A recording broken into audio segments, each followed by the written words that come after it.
How to fix could not find java.dll, Java Virtual Machine Launcher error. This error usually appears when Java runtime environment is missing or corrupted, wrong Java version is installed, system environment variables are broken. Quick fix works most times. 1. Uninstall all Java versions from control panel. 2. Restart your PC. 3. Install latest Java runtime environment. This alone fixes most cases. Full working solutions. 1. Reinstall Java clean install. Press WinR appwiz.cpl. Uninstall all Java versions. Restart PC.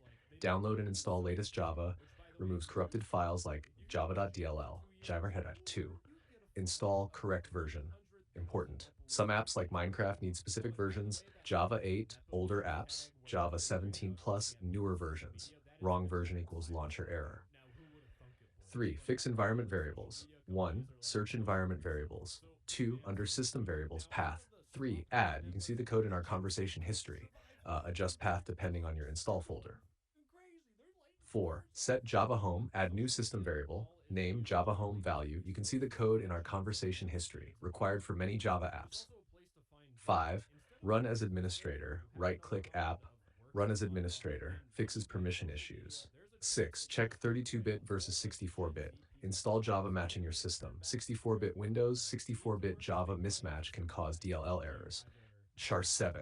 Reinstall the app, Minecraft Others, if error appears in Minecraft Other Java apps. Reinstall the app after fixing Java. 8. Scan for missing DLL issues. Run. You can see the code in our conversation history.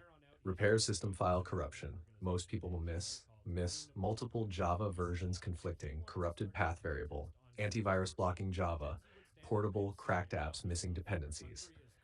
Pro tips. Keep only one Java version installed. Always install from official source. Restart after any Java change.